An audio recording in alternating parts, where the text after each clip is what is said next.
UAlbany, and he was one of the original attendees of the first Pangeo meeting, in-person Pangeo meeting. And today he's here to talk to us about Project Pythia. So take it away, Brian. All right, thanks, Rich. Everyone can hear me, hopefully. Yep, okay. Let me.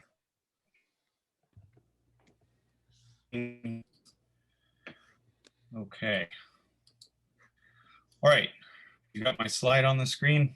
Looks good. Yep. Okay. All right, good. So I'm happy to just be here today to sort of give this group a bit of an update or a heads up about this initiative that has been funded by the NSF EarthCube office that we're calling Project Pythia.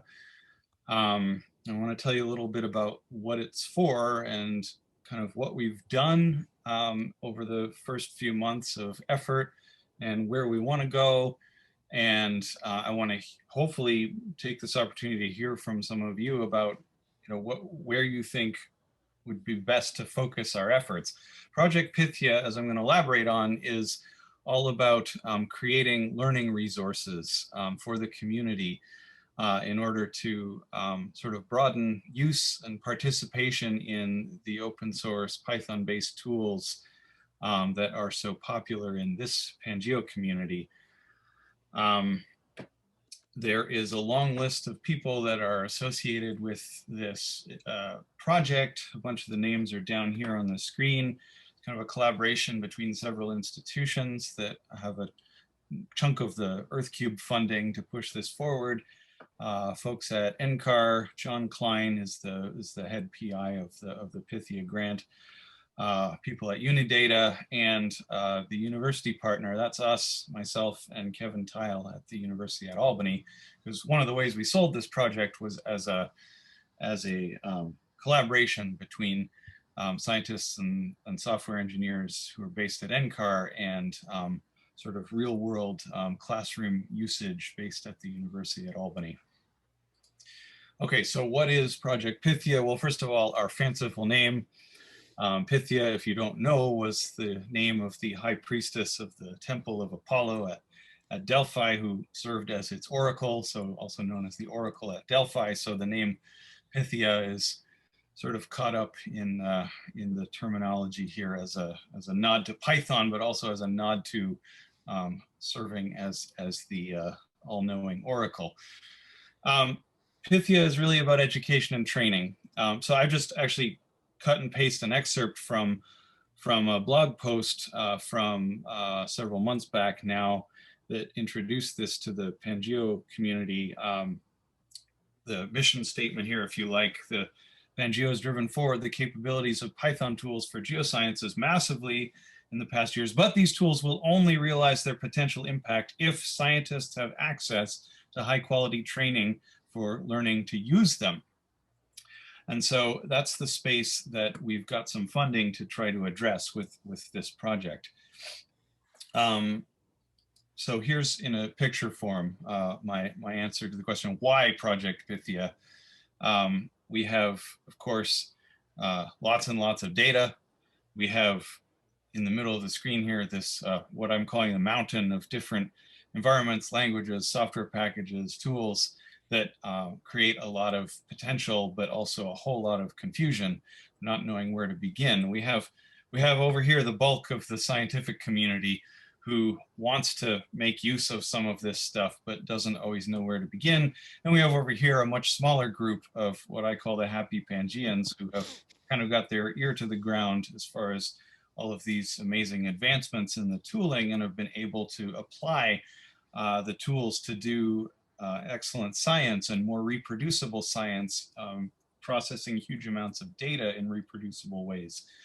And the rest of the people over here want to be able to take part in that. And so Pythia is really about trying to flatten this mountain a little bit and broaden participation. Okay, who? Well, this is just a screenshot from the new portal website that I'm going to tell you more about in a minute. We don't have our little mugshots dropped into this yet, but here are some of the, I guess I already had many of these names in my title slide, but here are some of the people that are involved in the administration and in the actual work in the working groups for this project. Okay, so big picture goals for this project, as was sold in the proposal to NSF EarthCube, really were organized around two big bullet points: the so-called portal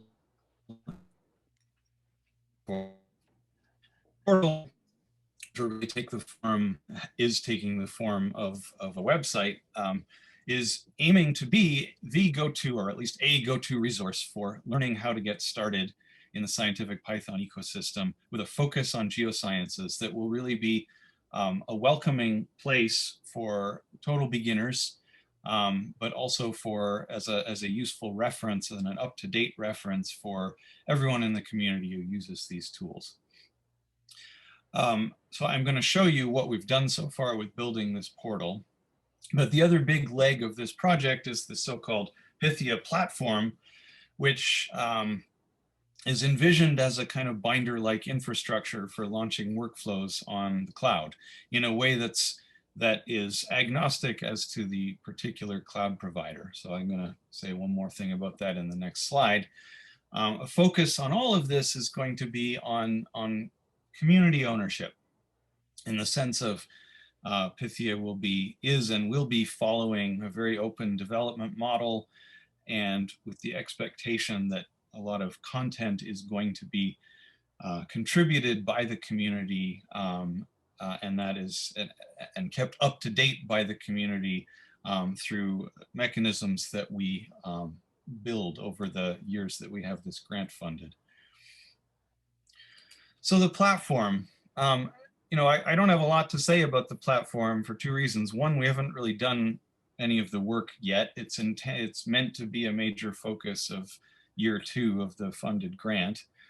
Also, I'm not the person to talk about it, quite frankly, because I don't have the technical knowledge to say useful things to this community about how to build this. But the vision is portability, essentially, a portable sort of plug and play Pangeo style cloud workflow that just works on multiple platforms. And I was interested, actually, that Ryan Abernathy posted just a few days ago on the Pangeo discourse under this title, Binder for Everything, basically the same vision. So I think this is good timing. Pythia brings resources in the form of developers and developers' time, as well as the organization around our infrastructure working group to help push this vision forward. But that's mostly sort of visionary work for the coming year. What we have done so far, I'm going to show you a little bit about, and that's more on the side of the portal. So there's some chats coming up. Okay.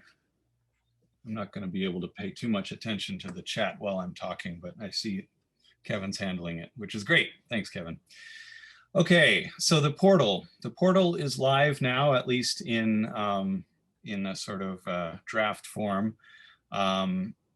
The address is projectpythia.org. Has this beautiful custom Sphinx theme that we've been putting together that's going to be published as a separate package if it looks to be useful for other projects. Let me actually just open up the link in my browser here.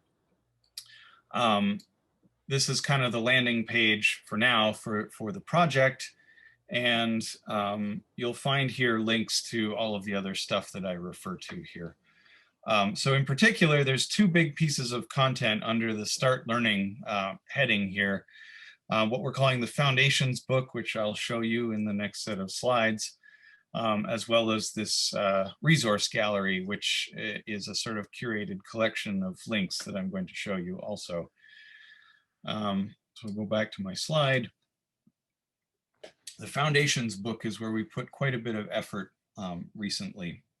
And this is, you know, when we brainstormed on how we can sort of push forward the broad goal of broadening participation, what we landed on was that a good place to start was at the beginning, if you like, and that's what this resource does. So this is actually, if I open up the link here, This is a website that's built with Jupyter Book.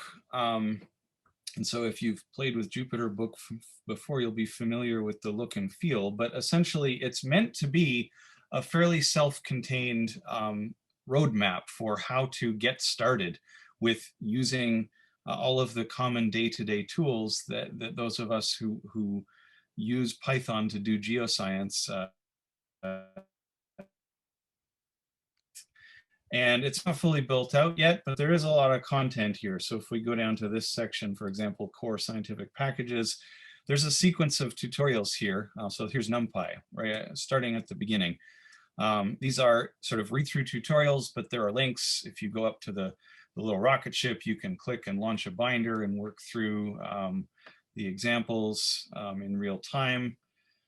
And so you can link through to a number of different tutorials that are here. There's also stubs where we haven't built out the content yet.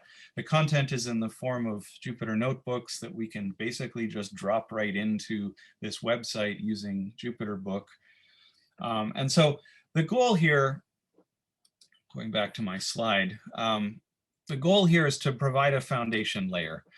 What we want this to be is kind of, as I said at the beginning, a go-to learning resource, and one that's sort of broadly adopted by the community so that it stays up to date and it can serve as a common point of reference. So the question in the chat, how do you decide what's on the list? Well, that's kind of a question I'm going to pose to all of you at the end of my talk. I mean, so what we have so far is based on discussions that we have had in our content working group or education working group meetings. And it's all up for discussion because we want this to be not something we're pushing on the world, but something the world adopts as a useful resource.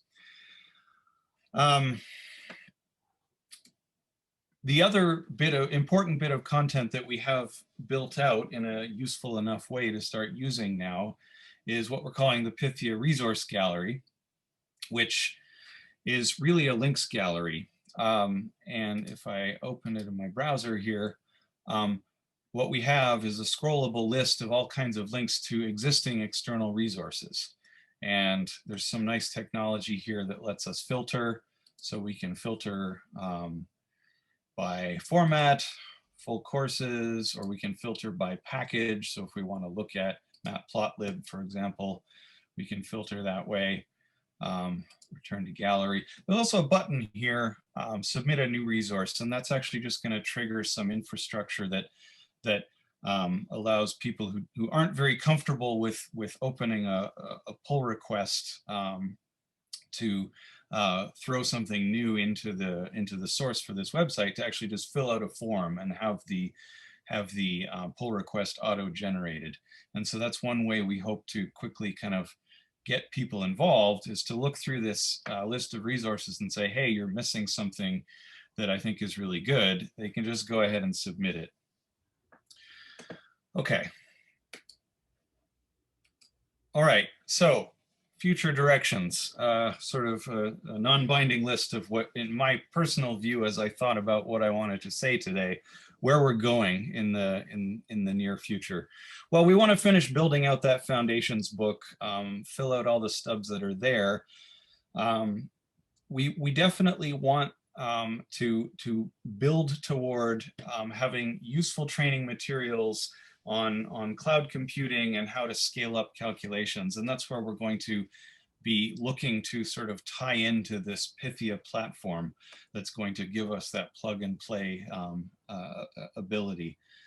I envision that that the portal is going to house galleries, galleries that are somewhat like the existing Pangeo galleries, perhaps even, you know, the permanent home for the existing Pangeo galleries. That's something that I'd love to discuss, but with a focus on teaching and learning and with thorough cross-references to our foundations material. And that's kind of the point we're all driving at here, is to build up enough of a base layer for learners that when I have some domain-specific content that I want to show people how to do a particular calculation on a particular data set, I don't have to make too many assumptions about what people know and don't know. I can just provide links to this kind of stable, well-organized collection of foundational tutorials.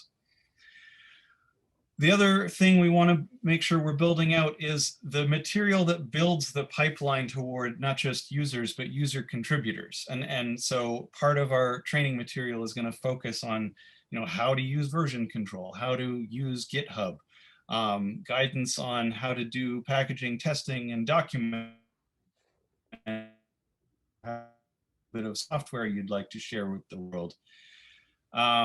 A commitment to open source tools for all our content, and using the sites, our own sites that we're using to push this stuff out as guinea pigs in a sense. So we build tutorials around modifying our own sites. Robust working group organization, review cycles. These are things that we've already been developing to keep things moving and up to date, especially as we have more, hopefully more buy-in from people who aren't kind of already regular parts of our working groups. We want to make sure that as new content gets suggested or pull requests are open, that things are kind of reviewed and merged in timely ways. Fundamental commitment to open development, inclusivity, and putting learners first, because that's what Pythia is for.